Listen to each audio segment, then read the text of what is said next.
कहानी शुरू होती है न्यूयॉर्क से, जहां सारा गोल्डफार्ब नाम की एक बुजुर्ग औरत अपना ज्यादातर वक्त घर में टीवी देखते हुए बिताती है। इसी बीच घर पर उसका बेटा हैरी अपने दोस्त टायरॉन के साथ आता है और घर का टीवी ले जाकर एक दुकान में गिरवी रख कर पैसे ले लेता है। दरअसल हैरी और टायरॉन ड्रग्स बेचते थे। जब भी इन्हें पैसों की जरूरत पड़ती थी तो घर का टीवी गिरवी रख देते थे। सीन शिफ्ट होता है मैरियन पर, जो हैरी की गर्लफ्रेंड होती है। दोनों एक दूसरे से बेइंतहा प्यार करते हैं और साथ मिलकर एक बेहतर जिंदगी का सपना देखते हैं। हैरी चाहता है कि वो इतना पैसा कमाए कि मैरियन के साथ एक नई जिंदगी शुरू कर सके। वहीं मैरियन का सपना था कि एक दिन अपना खुद का फैशन स्टोर खोले और अपनी एक अलग पहचान बनाए। टायरॉन का सपना भी पैसों से ही जुड़ा है। वो गरीबी से बाहर निकलकर अपनी माँ को एक बेहतर जिंदगी देना चाहता है। उसे हमेशा लगता है कि उसके पास पैसे आ जाएंगे तो उसकी और उसकी माँ की सारी परेशानियां हमेशा के लिए खत्म हो जाएंगी। दूसरी तरफ सारा की जिंदगी भी पहले की तरह तन्हाई में गुजर रही थी। वो दिन भर बस टेलीविजन देखा करती थी। आज टीवी देखते देखते सारा को उसके फेवरेट टीवी शो से कॉल आती है। उसे बताया जाता है कि जल्दी उसे शो में एज अ गेस्ट बुलाया जाएगा और आगे की जानकारी मेल के जरिए दी जाएगी। ये खबर सुनकर सारा खुशी से झूम उठती है और तुरंत अपनी पुरानी रेड ड्रेस निकालती है। ये रेड ड्रेस उसके लिए बेहद खास है क्योंकि आखिरी बार उसने इसे हैरी की ग्रेजुएशन सेरेमनी में पहना था। लेकिन जब वो ड्रेस ट्राई करती है तो वो अब उसके लिए टाइट हो चुकी होती है। सारा इस बात से परेशान हो जाती है और अपनी दोस्त रे के कहने पर डाइटिंग शुरू कर देती है। दूसरी तरफ हैरी, मैरियन और टायरॉन की जिंदगी भी अपनी ही धुन में चल रही थी। दिन में हीरोइन का धंधा और रात को उसी पैसों से नशा। उधर सारा की जिंदगी में एक और बदलाव आता है। वो अब सिर्फ डाइट बुक के जरिए फैट लॉस नहीं करना चाहती, बल्कि तेजी से फैट लॉस करने के लिए सीधा डॉक्टर के पास पहुंच जाती है। लेकिन डॉक्टर उसकी लाइफस्टाइल या हेल्थ को समझने की कोशिश नहीं करता और सीधा वेट लॉस पिल्स प्रिस्क्राइब कर देता है। ये असल में एपेटाइट सप्रेसेंट्स हैं, यानी भूख कम करने वाली दवाइयाँ। सारा डॉक्टर की बताई हुई पिल्स लेना शुरू कर देती है, जिससे दिन पर दिन उसकी भूख पहले से काफी कम होने लगती है। लेकिन कुछ टाइम बाद ही इन दवाइयों से उसे नींद की प्रॉब्लम होने लगती है। इसी बीच मैरियन अपने पुराने साइकियाट्रिस्ट अर्नोल्ड से मिलने जा रही होती है। हैरी बिल्कुल नहीं चाहता कि मैरियन उससे मिलने जाए, क्योंकि वो जानता है कि फाइनेंशियल हेल्प की आड़ में अर्नोल्ड मैरियन के साथ सोना चाहता है। लेकिन मैरियन हैरी को यकीन दिलाती है कि यह सिर्फ एक छोटी सी मीटिंग है और फिर वो अर्नोल्ड से मिलने चली जाती है। टायरॉन, जो अपनी गरीबी दूर करना चाहता था, जैसे ही उसके हाथ में पैसा आता है वो खुद पर से कंट्रोल खोने लगता है और धीरे धीरे ड्रग्स और सेक्स की दुनिया में और भी गहरा डूबता चला जाता है। पैसे आने पर हैरी को लगने लगता है कि अब उसके सपने धीरे धीरे सच होने वाले हैं। वो मैरियन के साथ एक नई जिंदगी की प्लानिंग करने लगता है और एक दिन बीच पर बैठे हुए मैरियन से कहता है कि वो बहुत जल्द अपनी माँ को एक नया टेलीविजन गिफ्ट करेगा। एक तरफ जहाँ हैरी अपनी माँ की जिंदगी को बेहतर बनाने की सोच रहा था, वहीं दूसरी तरफ सारा अपनी लाइफ को बर्बाद कर रही थी। वेट लॉस पिल्स का असर अब उसके दिमाग पर भी दिखने लगा था। उसे हेलुसिनेशंस होने लगते हैं और हर गुजरते दिन के साथ उसकी मानसिक हालत और खराब होती जा रही थी। लेकिन टीवी शो में आने की दीवानगी में वो इन सब चीजों को नजरअंदाज करती जा रही है। कुछ दिनों बाद उसकी रेड ड्रेस अब लगभग फिट होने लगती है और उसे यकीन हो जाता है कि उसकी मेहनत आखिरकार रंग ला रही है। इसी बीच एक दिन हैरी उससे मिलने आता है। सारा खुशी खुशी उसे बताती है कि उसने 25 पाउंड वजन कम कर लिया है। बातों ही बातों में हैरी की नजर अचानक सारा के चेहरे पर जाती है।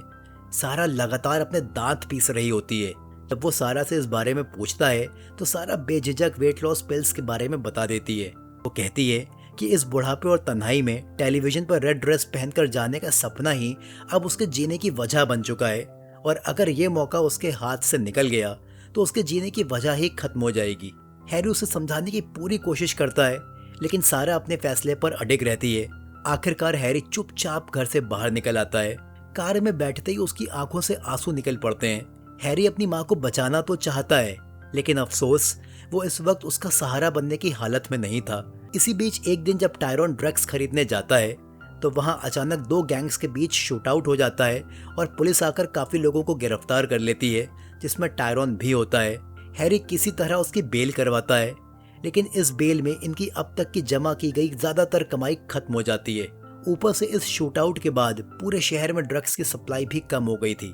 ड्रग्स ना मिलने की वजह से हैरी और मैरियन के बीच आए दिन झगड़े होने लगते हैं। इसी दौरान हैरी की बाजू में एक इन्फेक्शन भी शुरू हो जाता है, लेकिन वो फिलहाल इसे नजरअंदाज करता है। हैरी समझ जाता है कि अब ड्रग्स पाने का सिर्फ एक ही रास्ता बचा है, उन्हें मायामी जाकर डायरेक्ट होलसेलर से माल खरीदना पड़ेगा। लेकिन प्रॉब्लम ये थी कि इसके पास इनके लिए उतने पैसे नहीं थे। आखिरकार हैरी मजबूरी में मैरियन से वही करने को कहता है जिसे वो कभी नहीं चाहता था। वो उसे अर्नोल्ड के पास जाकर पैसे लाने के लिए कहता है। हैरी और मैरियन दोनों जानते थे कि पैसों के बदले अर्नोल्ड क्या चाहेगा, लेकिन एडिक्शन ने इन दोनों के पास कोई और दूसरा रास्ता नहीं छोड़ा था। आखिरकार मैरियन अर्नोल्ड के पास पहुंच जाती है, जहां एक होटल रूम में उसे पैसों के बदले सेक्सुअल फेवर देना पड़ता है। उधर हैरी इस रात मैरियन को सोचकर काफी बेचैन रहता है। इस रात टायरोन भी अपनी माँ की तस्वीर हाथ में लेकर चुपचाप बैठा रहता है। शायद पहली बार उसे एहसास होता है कि नशा उसे सिर्फ ड्रग्स का आदी ही नहीं बना रहा है, बल्कि धीरे धीरे उसे उसकी माँ से दूर भी करता जा रहा है। कुछ वक्त बाद हैरी और टायरोन ड्रग्स खरीदने के लिए मायामी पहुंचते हैं, लेकिन डील शुरू होने से पहले ही वहां शूट आउट हो जाता है और दोनों को बिना ड्रग्स के वापस भागना पड़ता है। उधर सारा के लिए अब हकीकत और उसके दिमाग की बनाई हुई दुनिया के बीच का फर्क पूरी तरह मिट चुका था। उसे टीवी शो की पूरी टीम उसके घर के अंदर दिखाई देने लगती है। घर का फ्रिज जिंदा होकर उसकी तरफ आता दिखाई देता है। ये सब देखकर सारा बुरी तरह डर जाती है और घर से बाहर भाग पड़ती है। डर के मारे वो बिना सोचे समझे सड़कों पर भटकती है और आखिरकार मेट्रो में जा बैठती है। वहां भी वो लगातार टेलीविजन शो में जाने की उलझुलूल बातें करती है और उसे देखकर आसपास बैठे सब लोग समझ जाते हैं कि ये उसकी मेंटल हालत ठीक नहीं है। इसी बीच जब हैरी न्यूयॉर्क वापस आता है तो घर पहुंचते ही मैरियन उससे ड्रग्स मांगने लगती है, और जब हैरी के पास उसे देने के लिए कोई भी डोज नहीं होती तो मैरियन अपना आपा खो देती है और इन दोनों के बीच एक भयंकर झगड़ा होता है। हैरी समझ जाता है कि उसने मैरियन के लिए ड्रग्स का इंतजाम नहीं किया तो मैरियन किसी भी हद तक जा सकती है। मजबूरी में वो मैरियन को एंजल का नंबर देता है और अनजाने में ही सही उसे उस रास्ते पर भेज देता है जहां से वापस लौटना लगभग नामुमकिन था। सारा अपने वहम में सीधा टेलीविजन स्टूडियो पहुंच जाती है। उसे लगता है कि उसके शो की रिकॉर्डिंग शुरू होने वाली है और सब लोग उसी का इंतजार कर रहे हैं। स्टूडियो में उसकी हालत देखकर लोग पुलिस बुला लेते हैं और पुलिस सारा को हॉस्पिटल ले जाती है। इसी दौरान न्यूयॉर्क में ड्रग्स के विड्रॉल से तड़प रही मैरियन आखिरकार एंजल को फोन करती है। एंजल उसे बिग टिम के पास भेज देता है। बिग टिम शहर के अमीर और ताकतवर लोगों के लिए प्राइवेट सेक्स पार्टीज ऑर्गेनाइज करता था। वो मैरियन को बुलाकर सेक्सुअल फेवर लेता है और बदले में उसे ड्रग्स दे देता है। साथ ही संडे को होने वाली पार्टी में आने का ऑफर भी देता है, जिसके लिए मैरियन बिना हिचकिचाए हाँ कर देती है। इसी बीच हैरी और टायरॉन एक बार फिर मायामी के लिए निकल पड़ते हैं, इस उम्मीद में कि इस बार उनकी डील पूरी हो जाएगी। लेकिन बीच रास्ते में ही हैरी के हाथ का इन्फेक्शन इतना ज्यादा बढ़ जाता है कि दर्द बर्दाश्त करना मुश्किल हो जाता है। टायरॉन उसे बार बार मना करता है कि वो उस इन्फेक्टेड एरिया में इंजेक्शन ना लगाए, लेकिन एडिक्शन के आगे हैरी खुद को रोक नहीं पाता और उसी इन्फेक्टेड हाथ की नसों में इंजेक्शन लगा लेता है। और ये मोमेंट उसकी जिंदगी की सबसे भयानक गलती बन जाता है। उधर हॉस्पिटल में डॉक्टर्स सारा की हालत कंट्रोल करने की कोशिश करते हैं, लेकिन उस पर कोई दवाई असर नहीं करती। आखिरकार डॉक्टर्स उसे ईसीटी देने का फैसला करते हैं। सारा को कुछ समझ नहीं आ रहा था और वो अपनी बेसुध हालत में ट्रीटमेंट पेपर्स पर साइन कर देती है। सीन दोबारा हैरी पर शिफ्ट होता है, जहां उसके हाथ का इन्फेक्शन गैंग्रीन में बदल चुका था। हाथ बुरी तरह से सड़ने लगा था। सिचुएशन को देखते हुए टायरॉन हैरी को हॉस्पिटल ले जाता है। हॉस्पिटल पहुंचते ही डॉक्टर हैरी का हाथ देखकर समझ जाता है कि ये कोई नॉर्मल इन्फेक्शन नहीं है, बल्कि सालों से किए गए ड्रग अब्यूज का नतीजा है। हैरी को हॉस्पिटल में एडमिट किया जाता है, पर ड्रग का मामला कंसिडर करके साथ ही पुलिस को भी इन्फॉर्म कर दिया जाता है, जिसके बाद पुलिस आकर टायरॉन को गिरफ्तार करके ले जाती है, क्योंकि उसका नाम पहले से ड्रग रिकॉर्ड्स में दर्ज था। इसी बीच संडे आ चुका था और मैरियन बिग टिम की पार्टी में जाने के लिए तैयार हो रही होती है। हैरी उसे हॉस्पिटल से फोन करता है और कहता है कि वो उसे काफी मिस कर रहा है। कुछ पल की खामोशी के बाद मैरियन धीमी आवाज में पूछती है, हैरी क्या तुम आज वापस आ सकते हो? ये सुनते ही हैरी की आंखें भर आती हैं। वो जानता था कि वो आज वापस नहीं आ पाएगा, फिर भी वो टूटी हुई आवाज में कहता है, हाँ मैं आ जाऊंगा। लेकिन हैरी की आवाज ही उसका झूठ बोल रही थी। मैरियन कुछ नहीं कहती, चुपचाप फोन रख देती है। फोन कॉल के कुछ ही देर बाद हैरी की हालत अब इतनी खराब हो गई थी कि उसे तुरंत इमरजेंसी रूम में शिफ्ट करना पड़ता है। मैरियन उस प्राइवेट सेक्स पार्टी में पहुंचती है। पार्टी में मौजूद अमीर लोग लड़कियों को सिर्फ एक तमाशे की तरह देख रहे होते हैं। ड्रग की सिर्फ एक डोज के लिए मैरियन भी उन्हीं लड़कियों में शामिल हो जाती है और उसे एक बेइज्जती भरे एक्ट एस टू एस में परफॉर्म करना पड़ता है। एडिक्शन अब उसे उस मोड़ पर ले आया था जहां उसके पास अपनी इज्जत और ड्रग्स में किसी एक को चुनने की आज़ादी भी नहीं बची थी। दूसरी तरफ सारा के मेंटल स्टेट ठीक करने के लिए डॉक्टर्स उसे back to back 3 electric shocks देते हैं। इन शॉक्स के बाद उसका शरीर तो जिंदा रहता है, लेकिन उसके सपने, उसकी यादें और उसकी पहचान कहीं खो जाते हैं। इसी बीच हमें टायरॉन को भी दिखाया जाता है। जेल में नस्लवादी गार्ड्स उससे ज़बरदस्ती मजदूरी करवाते हैं और रोज़ उसकी बेइज्जती करते हैं। उधर इमरजेंसी रूम में हैरी के हाथ का इन्फेक्शन इतना ज़्यादा फैल चुका होता है कि उसकी जान बचाने के लिए डॉक्टर्स को उसका हाथ कोनी के ऊपर से काटना पड़ता है। होश में आता ही हैरी सबसे पहले मैरियन के बारे में पूछता है। वहाँ खड़ी नर्स उसे तसल्ली देती है कि वो आएगी, लेकिन हैरी जानता था कि अब ऐसा कभी नहीं होगा।